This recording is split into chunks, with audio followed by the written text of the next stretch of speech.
بسم اللہ الرحمن الرحیم۔ السلام علیکم۔ آج کی ویڈیو میں جانیے حضرت صالح علیہ السلام کو کس قوم کی طرف پیغمبر بنا کر بھیجا گیا، آپ علیہ السلام کی قوم کن برائیوں میں مبتلا تھی، آپ علیہ السلام کی قوم نے کس معجزے کی فرمائش کی، حضرت صالح علیہ السلام کو قتل کا کون سا اور کیا منصوبہ آپ کی قوم نے بنایا، آپ علیہ السلام کی قوم کے اوپر اللہ تعالیٰ کا کیا عذاب نازل ہوا۔ یہ سب جاننے کے لیے اس ویڈیو کو آخر تک لازمی دیکھیں، اور اگر ابھی تک آپ نے ہمارا چینل سبسکرائب نہیں کیا ہے تو سبسکرائب کر لیں اور بیل آئیکن دبائیں تاکہ آئندہ آنے والی ویڈیوز کی اپڈیٹ آپ لوگوں کو بر وقت ملتی رہے۔ قوم سمود اپنے عالی شان محلات، سرسبز و شاداب کھیت کلیان، خوبصورت مرغزاروں اور نعمتوں کی فراوانی کے سبب غرور و تکبر اور سرکشی کے نشے میں چور تھی، اور چونکہ تکبر اور کفر کا چولی دامن کا ساتھ ہے تو یہ بھی ابلیس کے پیروکار بن گئے۔ حالانکہ کچھ عرصے ہی پہلے قوم عاد پر قہر الہی کے مناظر ان کے سامنے تھے، یہ بھی اپنے ہاتھوں سے تراشے ہوئے پتھر کے خداؤں کی عبادت کرتے تھے۔ ان کے معاشرے سے حق و انصاف ناپید ہو چکا تھا، بے حیائی، فحاشی آخری حدود کو چھو رہی تھی، مقدس انسانی رشتوں کا احترام ختم ہو چکا تھا، رقص و سرور، عیش و عشرت، شراب و شباب ان کی زندگیوں کے لازمی جز بن چکے تھے۔ ایسے میں اللہ تعالیٰ نے اس قوم ہی میں سے ایک خدا ترس اور بہت نیک پرور انسان حضرت صالح علیہ السلام کو نبوت کے منصب پر فائز فرمایا۔ دیگر نبیوں کی طرح حضرت صالح علیہ السلام نے بھی اپنی قوم کو راہ راست پر لانے کی بہت کوشش کی۔ وہ دن رات انہیں سمجھاتے رہے کہ اے میری قوم، تم اللہ کی عبادت کرو، اس کے سوا تمہارا کوئی معبود نہیں، اسی نے تم کو پیدا کیا اور آباد کیا، تو اس سے مغفرت مانگو اور اس کے آگے توبہ کرو، بے شک میرا پروردگار نزدیک بھی ہے اور دعا قبول کرنے والا بھی۔ اس پر قوم ان کے خلاف ہو گئی اور یوں گویا ہوئی، اس سے پہلے ہم تم سے کئی طرح کی امیدیں رکھتے تھے، اب وہ منقطع ہو گئیں۔ کیا تم ہم کو ان چیزوں سے منع کرتے ہو جن کو ہمارے بزرگ پوچھتے چلے آئے ہیں، اور جس بات کی طرف تم ہم کو بلاتے ہو اس میں ہمیں قوی شبہ ہے۔ حضرت صالح علیہ السلام کے مسلسل واعظ و نصیحت اور اس کے نتیجے میں غریب لوگوں کا ایمان لانا قوم سمود کے سرداروں کے لیے تشویش کا باعث تھا۔ دراصل غرور و تکبر کے دلدل میں دھسے ہوئے یہ لوگ اس بات کا تصور بھی نہیں کر سکتے تھے کہ کوئی عام آدمی اس طرح کی محفلوں اور چوک و چوراہوں پر کھڑا ہو کر ان کے آباء و اجداد کے خداؤں کی نفی کرے اور صرف ایک اندھے کے رب کی عبادت کی بات کرے۔ چنانچہ اس مسئلے کا حل ڈھونڈنے کے لیے سب سردار سر جوڑ کر بیٹھے، اور پھر متفقہ طور پر ایک نتیجے پر پہنچنے کے بعد انہوں نے حضرت صالح علیہ السلام کو بلایا اور کہا، اے صالح، اگر تم اللہ کے سچے پیغمبر ہو تو ہم کو کوئی ایسا معجزہ دکھاؤ جسے دیکھ کر ہمیں تم پر یقین آ جائے۔ حضرت صالح علیہ السلام نے فرمایا، اے میری قوم کے لوگوں، تم کیا معجزہ دیکھنا چاہتے ہو؟ انہوں نے کہا کہ ہم چاہتے ہیں کہ جو سامنے چٹان ہے اس میں سے ایک ایسی اونٹنی برآمد کرو جو گابن ہو، بچہ دے، ہم سب کے لیے دودھ مہیا کرے اور اس میں فلاں فلاں خوبیاں ہوں۔ حضرت صالح علیہ السلام نے ان سے فرمایا، اگر میں تمہاری شرط پوری کر دوں تو کیا تم اللہ پر ایمان لے آؤ گے؟ انہوں نے جواب دیا، ہاں، ہم تمہارے رب پر ایمان لے آئیں گے۔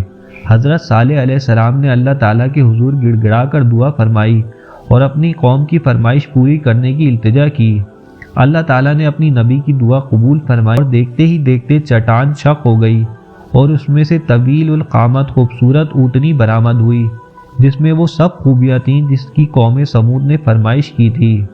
یہ مخیر العقول منظر دیکھ کر قوم سمود لاجواب ہو گئی۔ اس موقع پر قوم کے سرداروں میں سے ایک جندہ بن عمرو بن محلاد بن ولید اپنے چند ساتھیوں کے ساتھ ایمان لے آیا، لیکن اکثریت اپنی ہٹ دھرمی پر قائم رہی اور اسے جادو کا کمال ظاہر کرتی رہی۔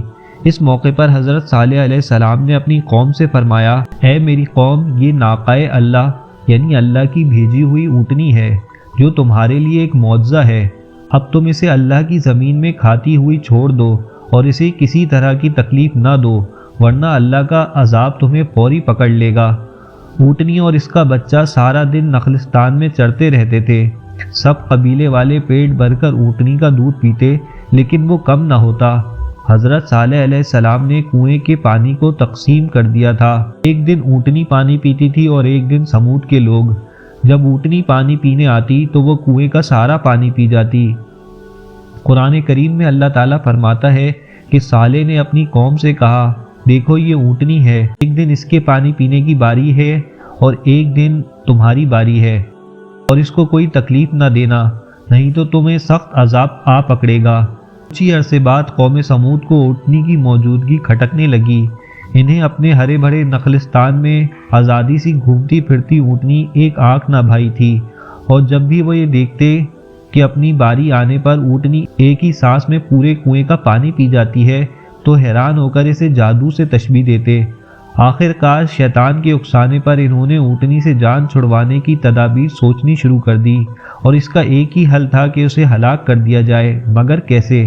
قوم سمود کے سردار یہ کام خود اپنے ہاتھوں سے انجام دینے کو تیار نہ تھے، تو انہوں نے دو نہایت اونچے اور مالدار خاندان کے آزاد منچ عورتوں کو راضی کیا کہ وہ قوم کی کسی نوجوان سے یہ کام کروائیں، جس پر ان عورتوں نے دو اوباش اور شراب و شباب کے رسیہ نوجوانوں کو اونٹنی کے قتل پر آمادہ کیا، جن کے ساتھ مزید 7 اوباش نوجوان شامل ہو گئے۔ قرآن پاک کی سورہ نمل میں اللہ تعالیٰ حضرت صالح علیہ السلام کا واقعہ بیان کرتے ہوئے فرماتے ہیں، شہر میں 9 افراد کی ایک جماعت تھی جو ملک میں فساد مچاتے پھرتے تھے اور اصلاح نہیں کرتے تھے، اور پھر حسب پروگرام ایک دن یہ 9 افراد اونٹنی کے انتظار میں کنویں کے پاس گھات لگا کر بیٹھ گئے، جبکہ قوم کے لوگ اللہ کی عذاب کے ڈر سے چھپ کر یہ منظر دیکھنے لگے۔ جب اونٹنی کنویں کے قریب آئی تو مزدہ نامی شخص نے تیر چلایا جو اس کی پنڈلی میں پیوست ہو گیا اور ٹانگ سے خون کا فوارہ جاری ہو گیا۔ اونٹنی کو زخمی دیکھ کر باقی لوگ خوفزدہ ہو کر پیچھے ہٹ گئے۔ یہ منظر دیکھ کے دونوں عورتیں آگے بڑھیں اور مردوں کو برا بھلا کہنا شروع کر دیا، جس پر قبیلے کا سب سے قوی شخص قدار بن سالف آگے بڑھا اور تلوار کے ایک بھرپور وار سے اونٹنی کی کونچلی یعنی پچھلے پاؤں کے اوپر کا حصہ کاٹ ڈالا۔ اونٹنی شدید زخمی ہو کر زمین پر گر پڑی اور ایک زوردار چیخ ماری۔ اسی اثنا میں زخمی اونٹنی کو گھیرے میں لے کر ان پر نیزوں اور تلواروں کی لاتعداد وار کیے گئے، جس سے وہ ہلاک ہو گئی۔ ادھر اس کا بچہ بھاگتا ہوا پہاڑ پر چڑھا اور چیخے مارتا غائب ہو گیا۔ ایک روایت میں یہ بھی ہے کہ ان درندوں نے پیچھا کر کے اسے مار ڈالا۔ اونٹنی کے قتل کے بعد جب ان لوگوں نے دیکھا کہ کوئی عذاب نازل نہیں ہوا تو مارے خوشی کے دیوانے ہو گئے اور جشن مناتے ہوئے چیخ چیخ کر حضرت صالح علیہ السلام کو چیلنج کرنے لگے کہ تم جس عذاب سے ڈراتے ہو اسے لا کر دکھاؤ۔ قرآن پاک میں ارشاد باری تعالیٰ ہے، آخر انہوں نے اونٹنی کی کونچیں کاٹ ڈالی اور اپنے پروردگار کے حکم سے سرکشی کی، کہنے لگے کہ صالح جس چیز سے تم ہمیں ڈراتے تھے، اگر تم اللہ کے پیغمبر ہو تو اسے ہم پر لے آؤ۔ ناقہ اللہ کے قتل کی خبر سن کر حضرت صالح علیہ السلام آبدیدہ ہو گئے اور فرمایا، اس بد نصیب قوم کو اب اللہ کے عذاب سے کوئی نہیں بچا سکتا۔ ادھر سمود کے لوگوں کی دیدہ دلیری اور جرت میں مزید اضافہ ہو گیا، ان کے دل سے ڈر اور خوف نکل چکا تھا، چنانچہ انہوں نے اسی رات حضرت صالح علیہ السلام کو بھی قتل کرنے کا منصوبہ بنا لیا تاکہ اونٹنی کے ساتھ ان کا بھی قصہ ختم ہو جائے۔